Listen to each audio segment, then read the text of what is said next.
Hi everyone, welcome to BitScience Academy. So we have launched a course on Indian polity, and in this course we are going to cover this latest edition, sixth edition of Indian polity, which is written by M. Lakshmikant. So earlier we have covered the act or regulating act, like Pitt's India act, regulating act, ठीक है. सो इन सभी acts को हम लोगों ने previous chapters में cover करा था. और इस चैप्टर में हम लोग चार्टर एक्ट को देखेंगे, 1813 के charter act of 1833, charter act of 1853. सो इन सभी चार्टर एक्ट्स को हम लोग इस लेसन में देखेंगे. So this lesson is presented by me, Manish Chaudhary, and you can subscribe our channel Birsa IS Academy to make your preparation for UPSC, SSC, and state PCS examination. So now we will see कि charter act of 1813 देखते हैं, ठीक है, कि इसी के क्या क्या की प्रोविजंस थे, ठीक है. सो फर्स्ट तुम्हारा है कि it abolish the trade monopoly of the company in India. The Indian trade was thrown open to all British merchant, ठीक है. सो इसमें क्या हुआ कि जो ईस्ट इंडिया कंपनी की जो मोनोपोली थी उसको एबॉलिश कर दिया गया. और अब क्या, जो अदर मर्चेंट्स जो ट्रेड करना चाह रहे थे इंडिया में, उनको भी ये दिया गया कि आप भी ट्रेड कर सकते हो, आप भी इंडिया में आ सकते हो, आप भी अपने प्रोडक्ट को सेल कर सकते हो, ठीक है. सो आप पहले क्या था कि जो ईस्ट इंडिया कंपनी को 1600 में जब क्वीन एलिजाबेथ ने ये चार्टर एक्ट दिया था, चार्टर दिया था, तो उसमें क्या था कि मोनोपोली दे दी गई थी कि ईस्ट इंडिया कंपनी को, कि आप ओरिएंटल ट्रेड्स जितनी भी आप है, आप उसको उसमें आपको मोनोपोली दी जाती, ठीक है.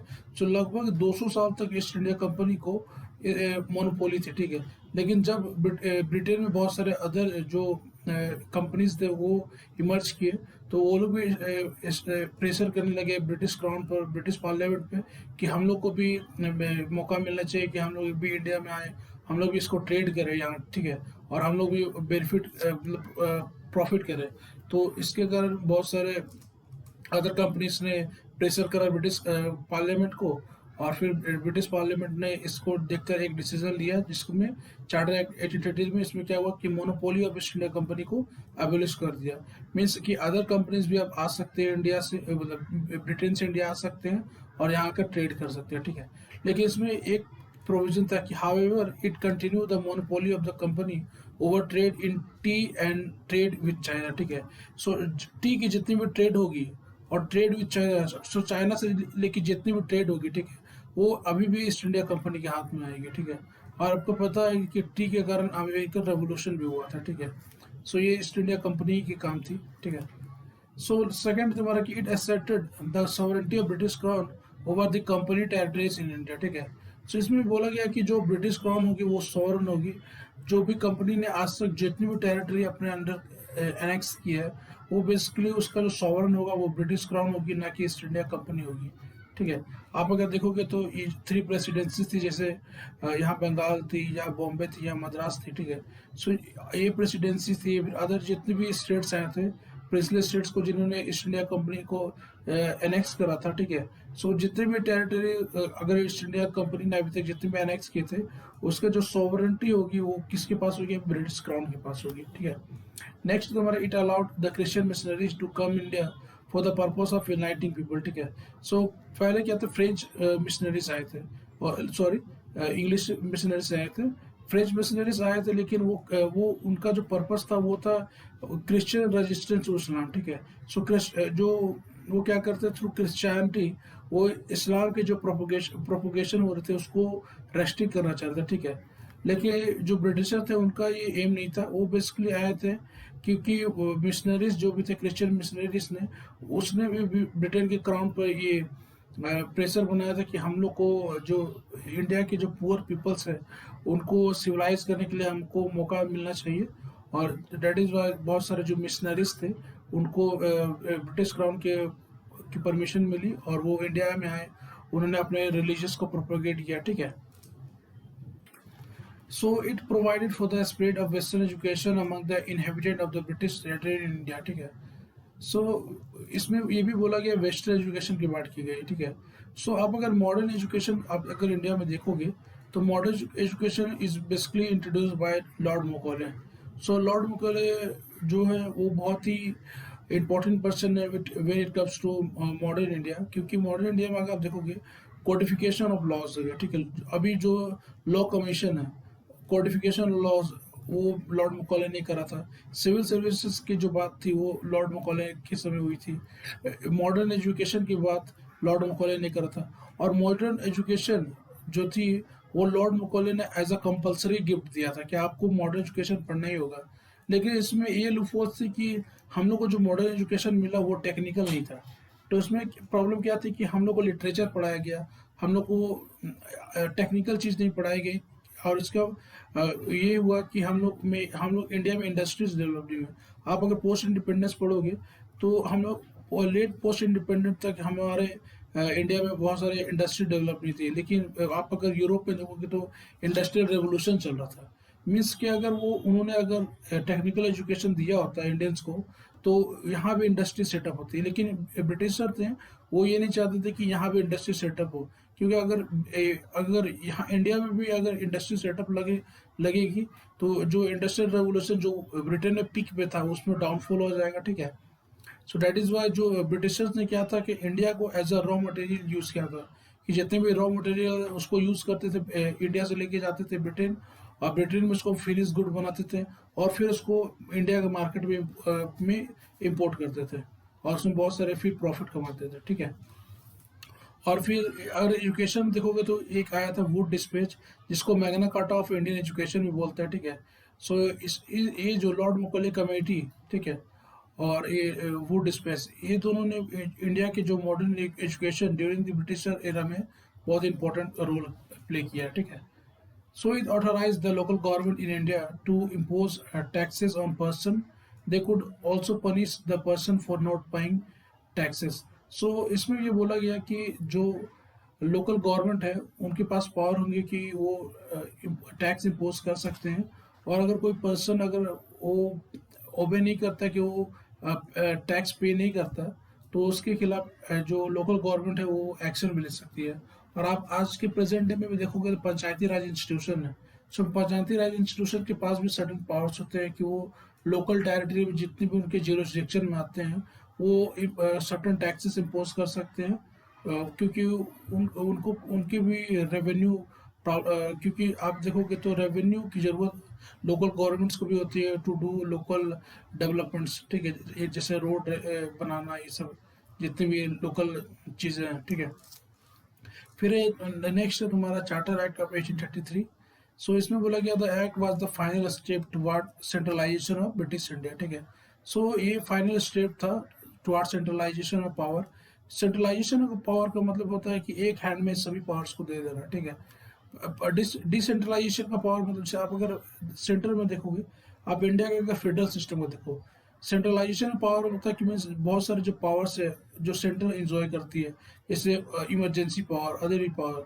जो सेंट्रलाइजेशन पावर में जो पावर होती है वो एक स्थान पर होती है, एक सेंटर पर होती है। और डिसेंट्रलाइजेशन पावर होता है कि जो पावर था वो डिस्ट्रीब्यूट होती है। जैसे आप अगर देखोगे इंडिया में तो पावर है distribute between the centre and state, और स्टेट में भी लोकल गवर्नमेंट को सर्टन पावर्स दिए गए हैं। ठीक है। सो इसको बोलते हैं डिसेंट्रलाइजेशन ऑफ पावर। सो ये जो स्टेप था ये फाइनल स्टेप था toward centralization of power in British India. और इसके फीचर्स को हम देखते हैं। पहला तुम्हारा कि it made the governor general of Bengal as governor general of India. ठीक है। पहले क्या था कि गवर्नर ऑफ बंगाल को क्या बना दिया, गवर्नर जनरल ऑफ बंगाल। और अभी गवर्नर जनरल ऑफ बंगाल को अब गवर्नर जनरल ऑफ इंडिया बना दिया गया है। ठीक है। सो इसमें जो जितने भी लेजिस्लेटिव पावर्स है, जितने भी मिलिट्री पावर्स है, ठीक है, जितने भी सिविल पावर्स है, वो अब किसके अंडर होगी, ये गवर्नर जनरल ऑफ इंडिया। ठीक है। So governor general of India and vested in him all the civil and military powers.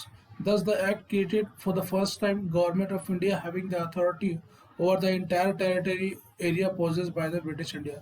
So पहले क्या थी कि यहाँ बंगाल थी या मद्रास थी या बॉम्बे थी, ये प्रेसिडेंसी सबऑर्डिनेट थे बंगाल प्रेसिडेंसी की। बट इसमें सर्टन पावर्स इनके पास भी थी, बॉम्बे और मद्रास के पास भी सर्टन पावर्स होते थे। लेकिन अब क्या हुआ कि ये पूरा सबऑर्डिनेट बना दिया गया बंगाल को, और बंगाल अब गवर्नर जनरल ऑफ बंगाल नहीं है बल्कि गवर्नर जनरल ऑफ इंडिया है। सो अब जितने भी डिसीजन होंगे वो गवर्नर जनरल ऑफ इंडिया होंगे। और जब ये सेंट्रलाइजेशन पावर जब इसके हाथ में है तो इनके पास तो कोई पावर अब रहेगी नहीं। तो ये सेंट्रलाइजेशन ऑफ पावर हुआ, और अब क्या हुआ, जितनी भी टेरिटरी है वो गवर्नर जनरल ऑफ इंडिया के हाथ में आएगी। अब कोई प्रेसिडेंसीज का बात ही नहीं है कि अब 3 प्रेसिडेंसीज है, अब तो केवल एक ही प्रेसिडेंसी है, ऑल ऑल इंडिया, ठीक है। सो ऑल इंडिया को एज जो बिगर पिक्चर है वो अब आता है कि India as a bigger territory, ठीक है। So lord William Bentinck become the first governor general of India. ये विलियम बेंटिक। नेक्स्ट प्रोविजन है कि it divide the governor of Bengal and Madras of their legislative power. So as I said कि जो बॉम्बे और मद्रास की जो भी प्रेसिडेंसी थे उनके जो लेजिस्लेटिव पावर्स थे उसको डिवाइड कर दिया गया और वो पावर ऑफ किसके हाथ में चली गई? Governor general of India. The governor general of India was given exclusive legislative power for the entire British India. So जो लेजिस्लेटिव पावर ऑफ किसके अंडर है वो है गवर्नर जनरल ऑफ इंडिया के कारण अंडर में। The law made under the provision previous act were called regulation, and which laws was made under this act was called act. So earlier जितने भी laws पास हुए थे उसको हम regulating act बोलते थे। regulating act क्यों बोलते थे? क्योंकि पहले जो रूल हो रही थी वो ईस्ट इंडिया कंपनी कर रही थी, ठीक है। तो ईस्ट इंडिया कंपनी जब रूल कर रही थी तो ब्रिटिश क्राउन जो होती थी वो उसको कंट्रोल करने के लिए रेगुलेटिंग एक्ट पास करती थी, ठीक है। लेकिन अब क्या हुआ कि ईस्ट इंडिया कंपनी से जो जितनी भी सॉवरेंटी अब ब्रिटिश क्राउन को चली गई। सो ब्रिटिश क्राउन अब रेगुलेट नहीं करेगी, ब्रिटिश क्राउन सीधे अब गवर्न करेगी। और जब ब्रिटिश क्राउन जब गवर्न करेगी तो वो रेगुलेटिंग एक्ट पास नहीं करेगी, वो बल्कि वो एक्ट पास करेगी, ठीक है। और एक्ट बेसिकली लॉज होते हैं, ठीक है। इस अदर प्रोविजन है कि it hindered the activities of East India Company as a commercial body which become a purely administrative body. So अब क्या हुआ कि ईस्ट इंडिया कंपनी जो कि कॉमर्शियल बॉडी थी उसकी कॉमर्शियल जो फंक्शंस थे उसको एबॉलिश कर दिया गया। अब वो एक प्योरली एडमिनिस्ट्रेटिव बॉडी बन गए, क्योंकि जो ईस्ट इंडिया कंपनी की जो मोनोपोली थी इन कॉमर्शियल एरियाज में उसको एबॉलिश कर दिया गया था। तो अदर भी कंपनीज एक्टिविटीज इंडिया में कर रही थी। तो अब commercial activity east India company की पूरी एबॉलिश कर दी गई और ये प्योरली एडमिनिस्ट्रेटिव बॉडी बन गई, ठीक है। So it provided that company territories in India were held by it in trust of his for his majesty his higher and successor, ठीक है। सो इसमें ये बोला गया कि ईस्ट इंडिया कंपनी ने अभी जितने भी टेरिटरी को एनेक्स करा है वो किसके लिए करा है?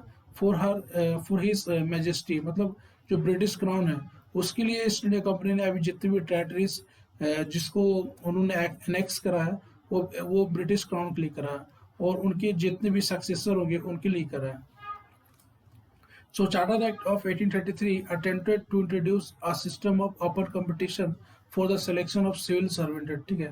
So civil servant का जो सबसे पहला जो provisions अगर किसी एक्ट में आया था वो चार्टर एक्ट ऑफ 1833 में आया था और इसमें बोला गया है कि it stated that the Indians should not be debarred from holding any place office and employment under the company. So under the company कोई भी जो ऑफिस है प्लेस है वो मतलब डिमांड नहीं किया जा सकता कि कोई भी इंडियंस उसको होल्ड नहीं कर सकता। अब हर पोस्ट ब्रिटिश गवर्नमेंट के अंदर हर पोस्ट जो कि सिविल सर्वेंट के अंडर सिविल सर्विसेज के अंडर आती है उसको हर इंडियंस अब होल्ड कर सकता है, ठीक है। So there should not be any discrimination with the Indians, ठीक है। So, however, this provisions was negated after the opposition from Court of Directors. So, Court of Directors, जैसे मैंने बताया था, Court of Directors जो अपॉइंट किए थे British crown ने for to check the East India Company जो कि जो भी कॉमर्शियल एक्टिविटी थी, जो भी मिलिट्री एक्टिविटी, जो भी एडमिनिस्ट्रेटिव एक्टिविटी, सो इन सभी को देखने के लिए और रिपोर्ट भेजने के लिए जो काम जो कोर्ट ऑफ डायरेक्टर कर रही थी, अब उसने ये प्रोविजंस को अपोज करा सिविल सर्विसेज के, ठीक है। क्योंकि उनका जो जॉब था वो खतरे में आ गया। तो कि इंडियंस अगर बैठेंगे तो वो अपने उसमें जो करप्शन उसको नहीं कर पाएंगे। सो दैट इज़ वाई उन्होंने इसको अपोज करा और इसके कारण ये प्रोविजंस एग्जिस्टेंस में नहीं आई, ठीक है। नेक्स्ट तुम्हारा कि charter act of 1853। So this was the last series of the charter act passed by the British Parliament between the 1793 to 1853 and it was the significant constitutional landmark. So ये जो act है वो last है charter act और इसके बाद अब जो भी एक्ट आएंगे वो चार्टर एक्ट नहीं होंगे। पहले रेगुलेटिंग एक्ट पास हो रहे थे, अब चार्टर एक्ट का ये लास्ट सीरीज है और उसके बाद जो भी एक्ट पास होंगे वो बेसिकली लाइक इस टाइप के होंगे, जैसे गवर्नमेंट ऑफ इंडिया एक्ट 1935, ठीक है। सो ऐसे एक्ट पास होंगे अब। So the feature of this act as follows है कि it separated for the first time the legislative and executive function of the governor general council. So governor general council बना दी गई और इसके जो लेजिस्लेटिव एंड एग्जीक्यूटिव फंक्शन है उसको completely separate कर दिया गया, ठीक है। So it provided for the addition of 6 new members called legislative councillor to the council. So 6+4 पहले था और अब इसमें 6 मेंबर को और ऐड कर दिया गया और इसको अब क्या बना दिया गया, गवर्नर जनरल काउंसिल, और इसको बोलते थे अब लेजिस्लेटिव काउंसिलर। ये जो नए मेंबर जो ऐड हुए उसको उनको बोलते थे लेजिस्लेटिव काउंसिलर। और ये जो अब बॉडी है वो एज अ काम करेगी इंडियन लेजिस्लेटिव काउंसिल, जो ठीक है। सो इंडियन लेजिस्लेटिव काउंसिल जो होगी वो बेसिकली यही बॉडी होगी G+4+6। और ये इसी में जो बहुत सारे जो इंडियंस बाद में डिमांड करेंगे कि हम लोग को भी रिप्रेजेंटेशन दीजिए इंडियन लेजिस्लेटिव काउंसिल में, क्योंकि ये अब क्या है, सुप्रीम लॉ मेकिंग बॉडी है। The legislative wing of the council function as a mini parliament. So अब ये जो लेजिस्लेटिव काउंसिल है वो कैसे फंक्शन करेगी, as a mini parliament and adopting the same procedure as a British parliament. तो British parliament जैसे कोई भी लॉज को इंट्रोड्यूस करा जाता है और मेजोरिटी से जब डिसीजन लिया जाता है, so as a mini parliament वो ये लेजिस्लेटिव काउंसिल काम करेगी। So this legislation for the first time was treated as a special function of the government, ठीक है। सो अब इसमें क्या बोला गया कि जो लेजिस्लेशन का जो काम है अब गवर्नमेंट उसको इम्पोर्टेंस दे रही थी। अब गवर्नमेंट क्या करेगी, अगर गवर्नमेंट को किसी को भी एक्शन लेना है तो वो पहले लॉ पास करेगी और उसके बाद एक्शन लेगी। ईस्ट इंडिया पहले क्या करती थी कि वो लॉ पास नहीं करती थी, वो सीधे एडमिनिस्ट्रेटिव एक्शन लेती थी, ठीक है। लेकिन अब क्या हुआ कि गवर्नमेंट फॉर्म हो गई है, लेजिस्लेटिव काउंसिल हो गई है। सो अब क्या करेगी, लेजिस्लेटिव काउंसिल लॉ पास करेगी और लॉ पास करने के बाद ही कोई एक्शन लिया जाएगा। जैसे प्रेस को कंट्रोल करने के लिए वर्नाकुलर प्रेस एक्ट आया था, तो गवर्नर ने जो ब्रिटिश क्राउन ने पहले ये वर्नाकुलर प्रेस एक्ट पास करा और उसके बाद भी जितने भी प्रेस थे, ठीक है, जितने भी न्यूज़पेपर थे उनके खिलाफ एक्शन लिया, उनको बैन करा था, ठीक है। सो नेक्स्ट तुम्हारा it introduce an open competition system of selection and recruitment of the civil servant, ठीक है। सो सिविल सर्वेंट के लिए ओपन कंपटीशन का इंट्रोडक्शन इस एक्ट में हुआ था और इसको बोलते थे हम लोग कोऑर्डिनेटेड सिविल सर्विसेज, ठीक है। जो आज जैसे इंडियन एडमिनिस्ट्रेटिव सर्विसेज है वैसे वहाँ उस समय होती थी कोऑर्डिनेटेड सिविल सर्विस, और जिसको ओपन कर दिया गया था फॉर द ऑल इंडियंस, ठीक है। सो हर इंडियंस अब इस ओपन कंपटीशन में पार्टिसिपेट कर सकते हैं और उनको डिमांड नहीं किया जाएगा कि वो को भी जो भी पब्लिक ऑफिस उसको होल्ड नहीं कर सकते हैं। So accordingly, the Macaulay Committee was appointed in 1854. So as I said कि लॉर्ड मकौले का ग्रेट कंट्रीब्यूशन है इन इंडिया, ठीक है, क्योंकि मॉडर्न एजुकेशन हो गया, सिविल सर्विसेज हो गया, कोडिफिकेशन ऑफ लॉज हो गया, फिर लॉ कमीशन है। सो ये सब जितने भी फंक्शंस है ये लॉर्ड मकौले ने करा, ठीक है। So it extended the company rule and allowed it to retain the possession of Indian territory on trust of British Crown. So company rule है वो उसको अलाउ कर दिया गया और वो पोजेस कर सकती है इंडियन टेरिटरी और the trust of British crown. So British crown के ऑन बिहाफ में जितनी भी इंडियन टेरिटरी उसको ईस्ट इंडिया कंपनी अपने अंडर रख सकती है, but it did not specify any particular period. आप अगर एक्ट्स को आप देखोगे, जितने भी हमने एक्ट्स पढ़ा उसमें हम क्या पढ़ा, चार्टर एक्ट ऑफ 1813, फिर चार्टर एक्ट ऑफ 1833, फिर चार्टर एक्ट ऑफ 1853। सो आप इसमें देख सकते हो कि इसमें 20 ईयर्स का गैप है। मीन्स 20 ईयर्स का जो ये छूट है वो ब्रिटिश क्राउन दे रही है ईस्ट इंडिया कंपनी को कि आप ब्रिटेन के जितने भी इंडियन टेरिटरी जो इंडिया में है उसको आप अपने अंदर होल्ड कर सकते हो। लेकिन अब इस एक्ट में ये कोई टाइमलाइन डिक्लेयर नहीं कर दिया गया। इसका मतलब ये था कि कंपनी रूल को कभी भी हटाया जा सकता है और ब्रिटिश पार्लियामेंट का जो रूल है, जो ब्रिटिश क्राउन का जो रूल है, उसको कभी भी इम्पोज किया जा सकता है। So it introduced for the first time local representation of Indians in the Legislative Council and 6 new legislative members of the Governor General Council. 4 members were appointed by the local provincial government from the Madras, Bombay, Bengal and Agra. So India के जो legislative council थे, India legislative council, इसमें जो members थे, जो 6 member नए add हो रहे थे जिसको लेजिस्लेटिव काउंसिलर बोल रहे थे, उसमें अभी 4 मेंबर्स ऐड किए गए from the Madras, Bombay, Bengal and Agra. तो ये सभी तो प्रेसिडेंसी थी, जैसे बंगाल, बॉम्बे एंड मद्रास, ठीक है, यहाँ आप देख सकते हो ये, ठीक है। और ये आगरा एक अनदर ऐड था। So this is all about this lecture. Next lecture में हम लोग क्राउन रूल को देखेंगे. So thanks for watching and you can subscribe our channel. So thanks for listening us. So thank you.